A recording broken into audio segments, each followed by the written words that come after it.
you want me to read this or? Sure. If you want to. Yeah, I wouldn't mind reading it. Right. Okay. So we're on page 3. Right. Okay. There were multiple airport CCTV cameras that captured the airplane during takeoff. Several of these cameras showed the airplane impact the ground, following by multiple explosions as the impact sequence progressed. Evidence of the impact sequence began with series of scrapes on the runway and fuel residue, as depicted in Figure 2. The scrape marks began about 5,808 feet from the approach of runway 33, 42 feet to the right of the runway centerline, and were generally orientated on a 338-degree magnetic heading. A wide range, a wide area of fuel residue was observed with a shift in direction to about 355-degree magnetic. That extended about 57 feet near the right edge of the runway. Please show diagram. And just a disclaimer, yes, we laugh and try to have a good time and use some dark humor on this channel and joke, but we are always cognizant of the fact that in this situation, 6 people did lose their lives, including 4 women, most of which had more than one child. So you have a minimum of 4 to 6 children who are now without their mothers. So we are cognizant of the fact that people did lose their lives, although we talk about the pilots, in my opinion, not being prepared for this situation and it being pilot error. However, human life is important. Human lives were lost. Yeah. And usually I give this disclaimer at the start of the stream. However, listening to my daughter joke, it was the reminder that the people who lost their lives were parents of small children. Yeah. So. Okay. Carrying on. Right. As you can see in the diagram, as explained in the first part, you got the fire damage runway light, 90 foot, and then you got marks on fuel. 44 foot at 338 degrees, marks 17 in wide, 26 foot at 338, marks 4 in wide, and then there you go. That is the crash scene from impact to full stop. So basically, you've got the that line there, that where the 55 feet. That's where basically, yeah. Anyway, moving on. Figure 2 diagram depicted location of scrapes and fuel observed on runway. The aeroplane departed the right side of the runway 33 into the grass runway safety area about 20 degrees right of the runway, heading as depicted in Figure 3. The wreckage debris path consisted of the right winglet and both winglet tips, windshield section, the main entry door, several flight deck components, and engine parts. The debris field was about 1,270 feet long and 150 feet wide. The airplane came to a rest upside down on a magnetic heading of 355 degree. The cockpit, cabin, and empennage exhibited thermal damage consistent of a prolonged post-impact fire.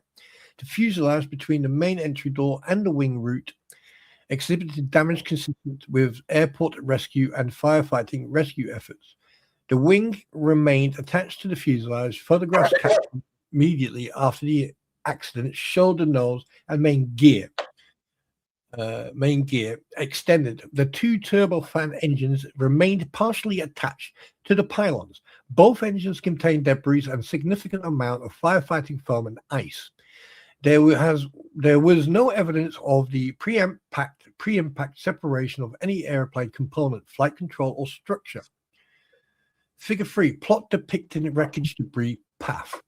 The picture I did use in the thumbnail is the plane after impact, where you can see the landing gear is extended and the plane is upside down. Roger.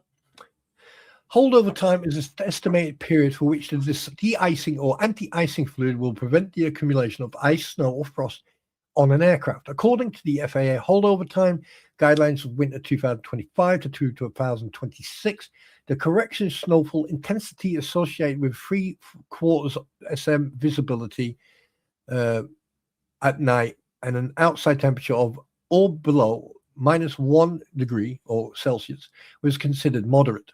As shown in Figure 4, additionally, a moderate snowfall intensity and a -16 degree outside temperature resulted in a maximum holdover time of 9 minutes from the start of anti-ice application, as shown in Figure 5. And that's important because that's from the start. So going back to page 1, where we were talking about the start of the anti-ice application, the start was 1927.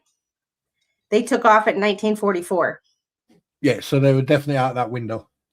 Yeah. Yeah. That was Way out. 1944, just doing quick math, 17 minutes and some odd seconds. So roughly 17 minutes. Yeah. That's more than double over the holdover time. Yeah. So, yeah. Okay. Top one. The top one is snowfall. Figure 4. Snowfall intensifies as function as prevalent visibility. As you can see there, all right, it was at 3/4, so therefore it was 1,200 meters, 14 to 18. 1,000 to 1,400, and it was set at moderate, so -1 degree below. Okay, then on to Figure 5, type 4 holdover times for now. That UCAR light guard. All right, it was below -14 to 18 degrees, below 7 to 0. It was at 9.2 to 0.9. Right, that's the moderate snow or snow grains or snow pellets. The aeroplane wreckage was recovered to secure storage facility for further examination. As part of the investigation, ongoing activities include aircraft operations, aircraft performance, flight recorders, airport operations, survival factors, and human performance. A transcript of the CVR cockpit voice recording content applicable to the accident flight will be released as part of the investigation. Aircraft and owner operator information. Do you want me to go through that, or should we leave it? We can leave it because it's a Bombardier, which we've kind of gone over at the beginning. Crew injuries, 2 fatal. Passenger injuries, 4 fatal. Total fatalities were 6. 2 men, the pilots, 4 women, the passengers, who were on a girls' trip to Paris for the weekend. And they were on a girls' trip to Paris, but remember, this is a very high-profile lawyer, well, semi-high-profile lawyer in Houston. It was his wife and her friends. Oh, so yeah, which is one of the things that not only made me interested in it from the fact that we cover aviation on this stream because of my background, but the fact that I also cover lawsuits on this trial or on this channel, and it was a lawyer's wife. I just stopped myself from saying something stupid.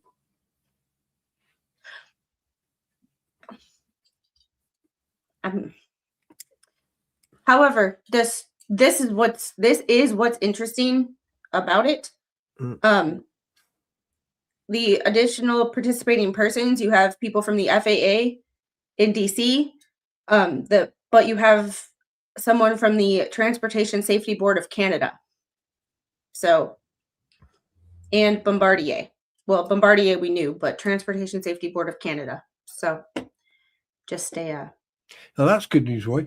And also, thank you very much for the $5 there, Roy. I'll say it. Yes. Roy, thanks for the $4.99 super chat. Stick shakers. That's what the kids are calling it now.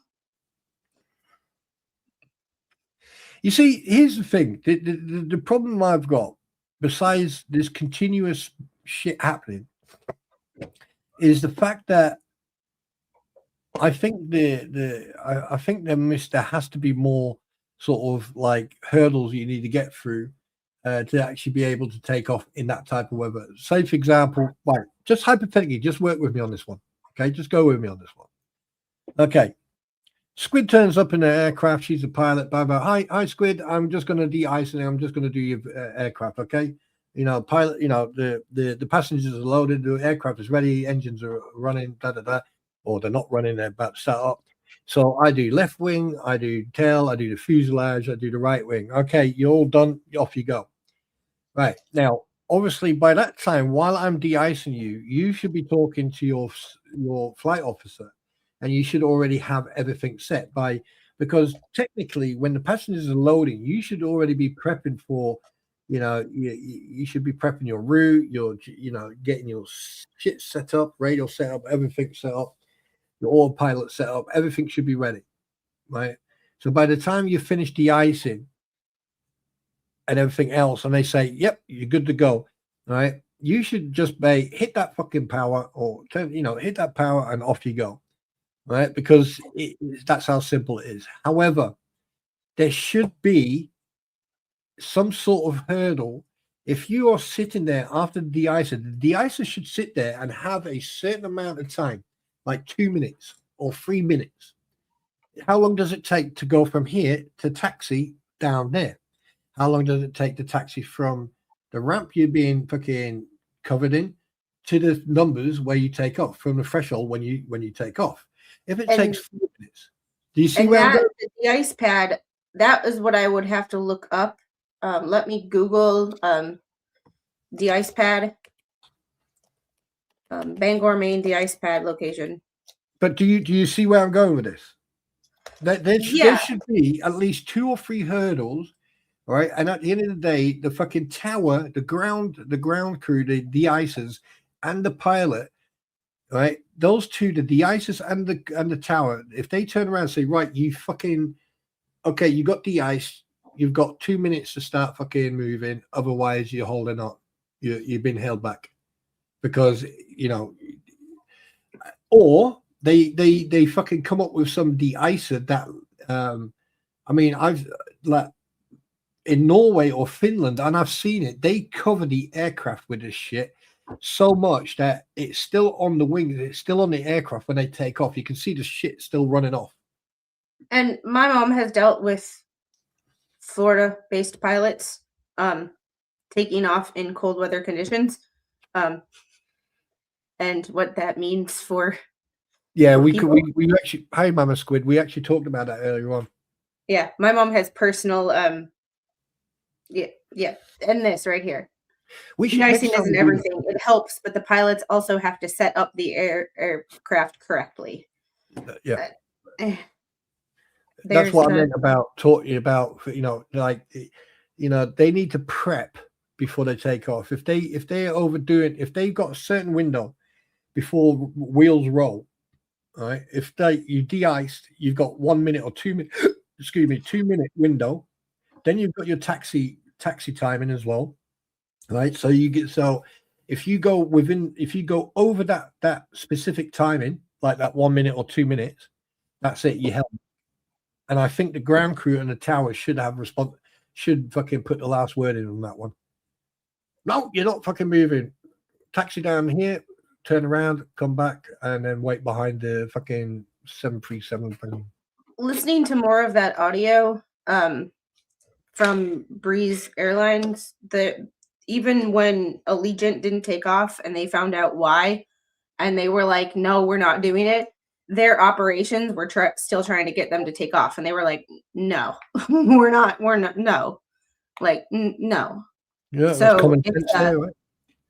Yeah. So it's also when you have pilots who are not it's not that the pilots were incompetent, but when the pilots are inexperienced, and I'm curious to hear more of the cockpit voice recorder, because Yeah. I'm wondering if they questioned it at all, and their airline or their operations or whoever. I know they were private pilots, but they still have to report to somebody. So let's put this up on the fucking scores on the doors. Let's do it this way. Right now, the speculation is this: incompetence and inexperience. Let's put that just up there. Just write that down, stick it on the fucking with a magnet on the fridge, and we'll leave it there. When the report comes out and there is cockpit recording and we listen to it, it will either confirm it or it won't.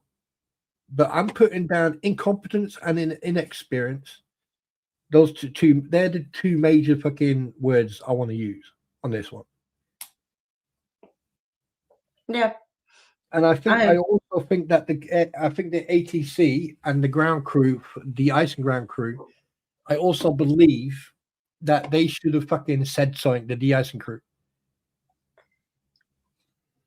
Well, the de-icing crew is generally just a bunch of ramp agents who come together in the wintertime to work for another company that does, it's like their side job because it's not year round. So these are not people's main jobs. It's just interesting to it's just one of those things where this is why when the FAA puts out their yearly reports and the information, and then you get holdover tables like these ones, holdover times. It's very important if you are flying in a situation that you are not familiar with to go, oh, it's supposed to be snowing. I'm from Houston. I never deal with snow. What should I be paying attention to?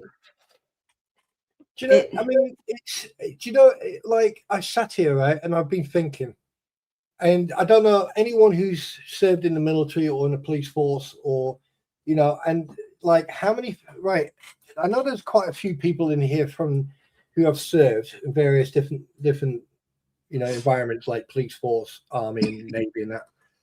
How many of you, that includes you, Squid, how many of you have had advanced driver training in various different vehicles? I have. Not part of my job. I am an advanced driver, and the thing is, one of the best times I've had was when we had to do the skid pan, and they gave you different environments like water, ice, snow, like is there tea and water? Excuse me? Is there a tea and water? I fucking hope so. Otherwise, I just said water, not water. Listen, listen. Mama Squid says, look what happened in Milwaukee. I saw a Northwest plane run off the runway on landing. I saw it right in front of my gate, which delayed my plane from leaving.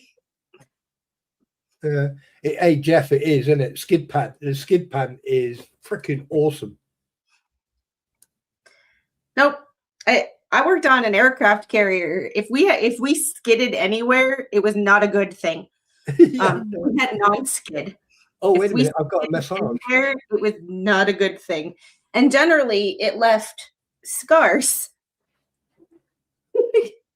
little dots that look like texture and skin texture, but there are a bunch of little scars when you get non-skid scraped out of your arm. Yeah, like but I mean, I just think that like it's all good and fine. We can sit here until we're blue in the face, going, "Oh well, they should. What if they did this? What if they did that? What about this? What about that?" At the end of the day, okay, it comes down to the people who are training these pilots, right? And it's also down the responsibility of the companies to ensure that these pilots are not just competent, but confident.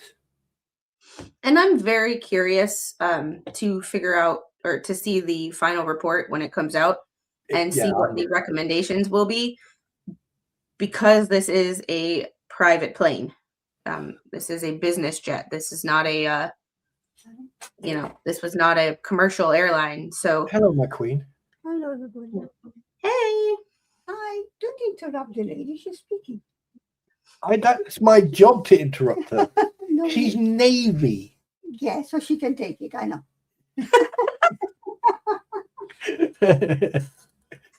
Where's the frying pan when you need it? Oh, speaking of that, no, Spawn. Stop it for a second. Mrs. Spawn, have you got your new frying pans yet? So you got new ammunition? I just dropped a few of them on the floor when I opened the cupboard. So my frying pan are not talking to me. No, she's basically dropping me in the shit right now because I've sort of. What did you say? Nothing. Did you touch my frying pans? No. I'm going to interrogate them. No, Thank you, Squid. Sorry. Recommendation: do not let morons pilot your no, plane. because some of the guys basically, you know, put Yeah, put some funds towards. of course. My pilot. Yeah, no, like a skillet thing, pan type A of. skillet. Yeah. We have an electric hob. They may not work on the electric. No, hob. but I've done some Induction. research, and there's an induction. Induction foam. That's fine. Yeah. Skillet are good. Yeah. Oh, shit. On a side Very note, heavy, very heavy, That- and very good. somebody just posted in the Otter Creek Tube Town group. This might explain a couple things. Florida bill to ban marrying first cousins fails to pass.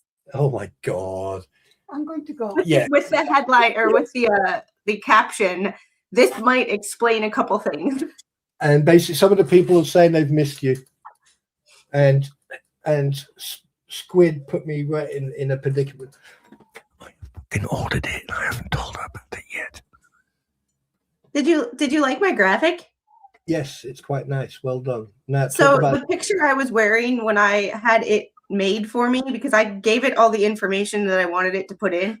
Yeah. And I had AI make it. The shirt I was wearing in the thumbnail that I added to the information, I was wearing my Legal Vices shirt and the shirt I'm wearing in the thumbnail, and it put the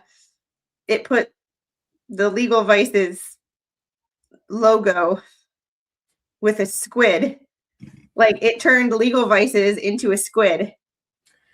Well, at least And we can remember him. That's I don't hate it. Like, I don't want to steal his thunder. No, But this is I don't remembering hate him. it. This is remembering him. So therefore, we're showing remembrance to a fantastic person.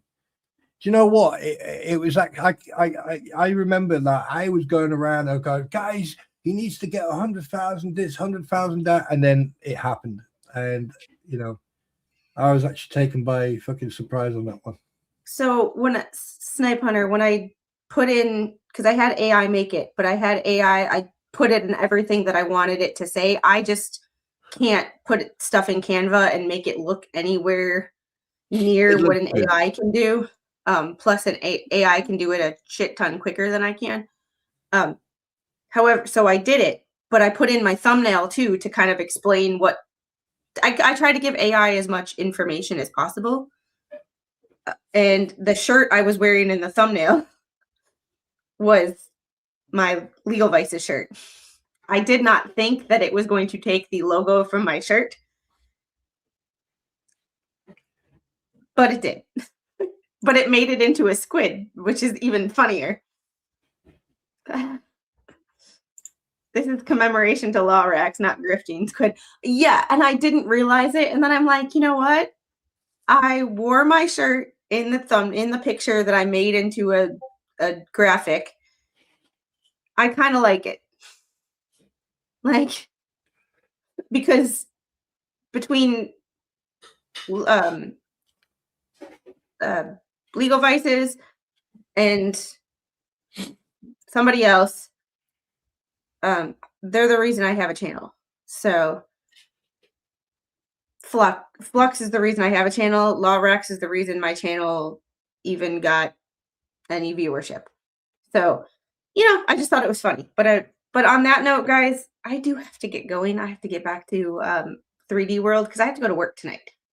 So, yeah, it's a great thumbnail, even better with the story. Yeah, I think I like graphics because they explain what I'm trying to say a lot better than I can say it. So, it was kind of very helpful. However, Well, I mean, for me, it's been to catch up that quick. I am fucking good at what I do. I have to say, I'm my brain hurts right now, but just saying. yeah, before we go though, I'm gonna see if I can redirect you to anywhere on YouTube because it is And I not will go. wise to let everybody go off into the sunset by themselves. I like to guide you to a certain direction. Well, let's see if anybody's live.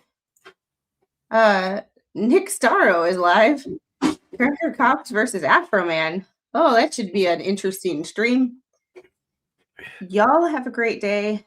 Yep. You tell Nick that I said hi, and I will see you on the next one. Bye, guys. You want to yeet us out of here? Yep. 3, 2, 1. Ja,